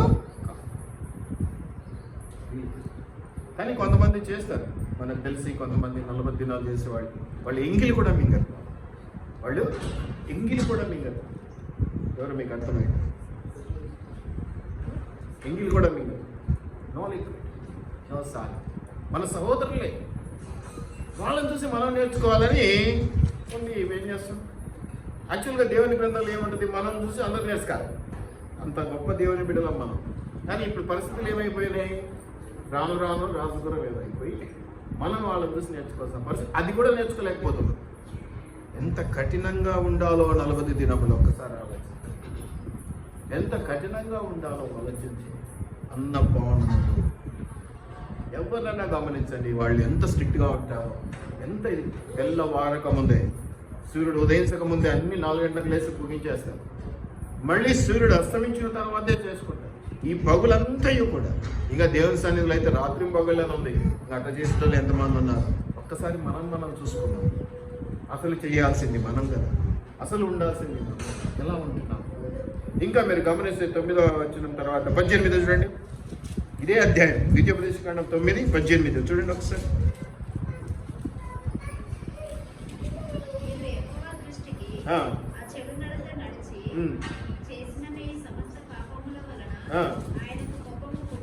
ఆయన కోపం పుట్టింపగా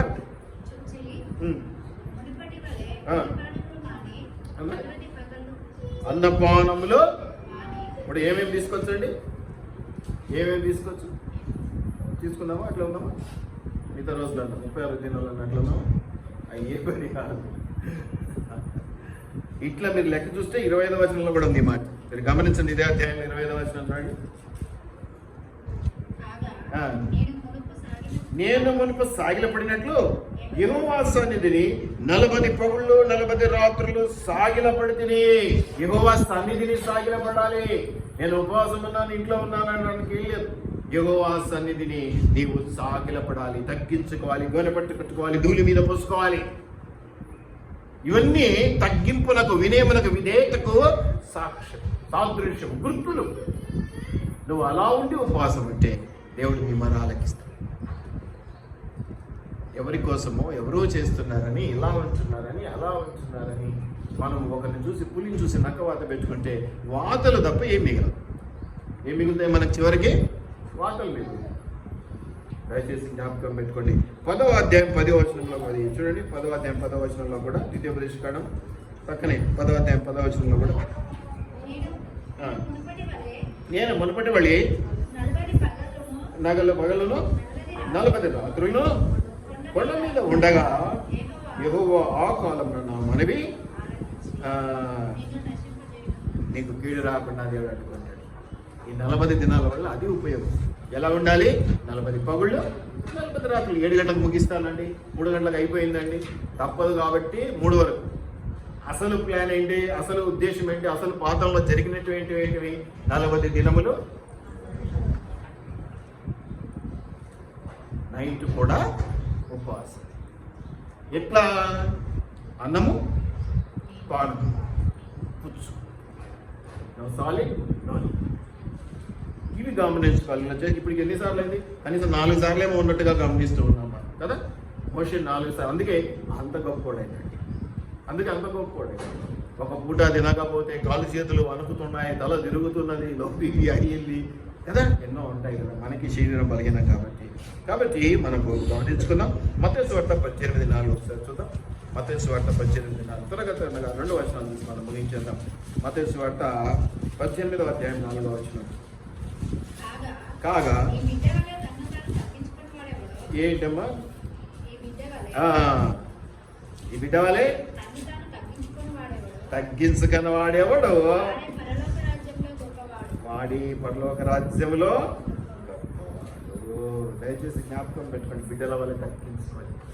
ఆ తగ్గింపు స్వభావం లేకుండా నువ్వు ఎన్ని ఉపవాసాలు ఉన్నది మళ్ళీ వ్యర్థమే. గర్వం అనేది ఎప్పటికీ కూడా మంచి చేయలు నిన్ను కీడు చేస్తుంది. నీకు కావాల్సిన వాళ్ళని నీకు దూరం చేస్తుంది. తగ్గింపు ధోరణి అనేది చాలా అవసరం. 23:12 కూడా చూడండి. మత్తయి సువార్త 23:12.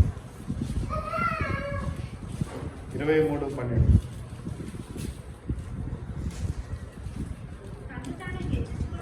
తను తాను హెచ్చించుకునేవాడు తగ్గింపబడును, తను తాను తగ్గించుకునేవాడు.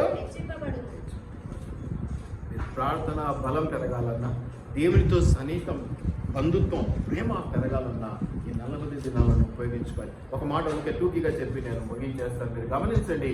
ఒకసారి ఒక బిడ్డను శిష్యుల దగ్గరికి తీసుకొని వచ్చేది ఒక తండ్రి. శిష్యుల వాళ్ళ స్వస్థత రాలేదు, గుర్తుకొస్తుందా? అప్పుడు మళ్ళీ దేవుని దగ్గరికి వెళ్తాడు. అప్పుడు దేవుడు వాళ్ళని స్వస్థపరుస్తాడు. ఆ తర్వాత ప్రార్థన వలననే అని ఉంటుంది. ప్రార్థన వలననే ఇది జరుగుతుంది. ఫుట్ నోట్స్లో ఉంటుంది సన్న అక్షరాలు.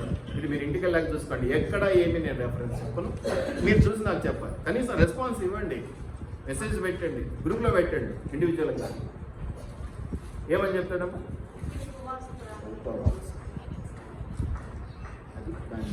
ఉపవాస ప్రార్థన యొక్క ప్రభావం ఏంటంటే అది అన్ని లోబడిపోతాయి, అన్ని కీళ్ళు తొలగిపోతాయి. దేవుడు స్వచ్ఛంగా మాట్లాడు, క్లారిటీగా అంత వినిపిస్తుంది, అంత క్లియర్గా ఉంటుంది.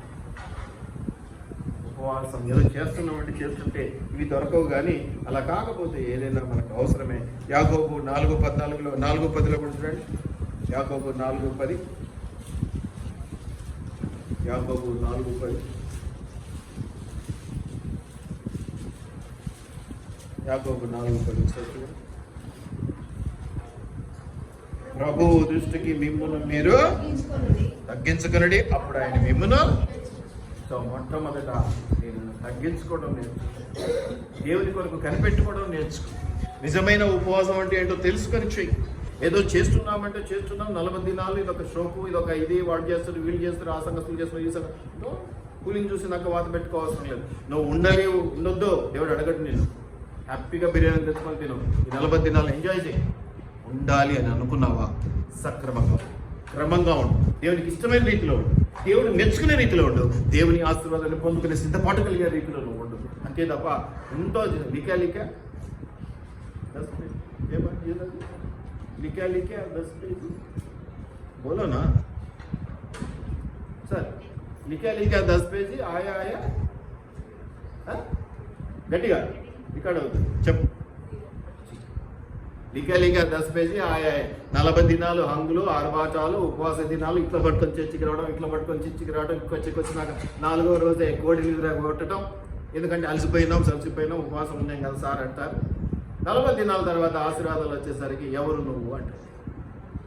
ఎవరు నువ్వు ఎప్పుడు నా దగ్గరికి వచ్చినావు, ఎప్పుడు నా దగ్గర ప్రార్థన చేసినావు అంటాడు. అట్లుందమ్మా. 10 నిమిషాలు కూర్చున్న దేవుని సన్నిధిలో కనబడేటట్టు, ఎక్కువ సమయం అవసరంలా, లొల్లి ప్రార్థనలు అవసరంలా, పొట్టు ప్రార్థనలు అసలే అవసరంలా. గట్టి గింజలు కావాలి, గట్టి గింజలు. ఇలాగుండి దేవుని మేము తింటామా? ఈ 40 దినాలను ఎలా ఉపయోగించుకుందాం? ఈ తగ్గింపు లేకుండా, ఈ దేవుని యొక్క స్వభావం లేకుండా, అన్న పానముల వైపు మనసు ఉంచుకొని ఎప్పుడు 3 అవుతా, ఎప్పుడు 4 అవుతా, ఎప్పుడు 7 అవుతా, ఎప్పుడు ఏం తిందామా, ఇదిగో అయ్యా అయిపోయింది, ఇంకా బ్రేక్ ఇవ్వాలి, వండుకోవాలి, తినాలి, దీని మీదనే ధ్యాస పెట్టుకొని 40 దినాలు గడిపేద్దామా? మోషే వలె, ఎజ్రా వలె, ఏలియా వలె, దానియేలు వలె చేద్దాం. మొట్టమొదటి పాయింట్ యోవేలు 2 ఏమనుందమ్మా? ఇప్పుడైనాను మీరు ఉపవాసమండి, కన్నీళ్లు విడిచుచు, దుఃఖించుచు, మనపూర్వకముగా తిరిగి నా ఎదుగు రండి. సరా ప్రార్థించుకుందాం. ప్రభా నీకు వందనాలు, తండ్రి నీకు వందనాలు. 40 దినంలో ఉపవాస ప్రార్థనలు మేము ప్రారంభించుకున్నాం. అయినా అక్కడ ఆ వాక్యము ద్వారా మమ్మల్ని మీరు బలపరుస్తూ ఉన్నారు. నిజమే తండ్రి, విశ్వాసులుగా ఉంచు తప్పిపోతే మేము, విశ్వాసుల కొంచెం సరైనటువంటి భక్తి భావన లేనట్టుగా మేము ఉంటున్నాం. మేము విశ్వాసం అని చెప్పుకుంటూ నీకు దూరంగా ఉంటున్నాం. మేము మమ్మల్ని క్షమించండి. ఇప్పుడైనాను ఆయన, ఇప్పటి నుంచి అయినా, ఈ సమయం నుంచి అయినా, ఈ 4 రోజులు పోయినప్పటికీ కూడా పర్వాలేదు, ఇక మిగిలిన దినములైనా కూడా ఆయన నీ సన్నిధికి రావటానికి, నీతో సత్సంబంధాలు ఏర్పాటు చేసుకోవటానికి, కన్నీటి ప్రార్థన ద్వారా గోజాడటానికి, మహాద్భుత కార్యంలో చవి చూడటానికి తగ్గించుకొని నీ అంత భయభక్తులతో మోకరించి ప్రార్థించుకొని నీ సన్నిధిలో గడపడానికి మమ్మల్ని సిద్ధపరచమని వేడుకుంటున్నాను. అయ్యా పోయినంత పోయింది, ఉన్న రోజులన్నా సద్వినియోగం చేసుకొని 40 దినములు 40 రాత్రులు ఏ విధంగా అయితే నీ యొక్క ప్రియ భక్తులు ఉపవాసాలండి గొప్పరైన దీవెనలు పొందుకొని గొప్పరైన ఆత్మభావనలతో నింపబడ్డారో, ఆత్మీయ స్థితిలో ఎదిగారో, అత్యాశ అనుకోకపోతే మేమును అలాగ ఎదుగుటకు సహాయం చేయమని, మేము కూడా అలాగ ఆత్మలో నింపబడ్డకు సహాయం చేయమని, మేము అట్టి ఆశీర్వాదముల ద్వారా బలపరచటకు సహాయం చేయమని, తగ్గించగట్ట మాకు నేర్పించమని, గర్వమును వదిలిపెట్టకు మాకు సహాయం చేయమని, నిబ్రమ కలిగి ధైర్యముగా నీ పనులు వాడబడుటకు కృపదయ చేయమని నజరేయుడైన యేసు అతి పరిశుద్ధ నామములో అడిగి వేడుకని ప్రార్థిస్తూ ఉన్నాము తండ్రి. ఆమేన్, ఆమేన్. దేవునికి మహిమ కలుగును గాక.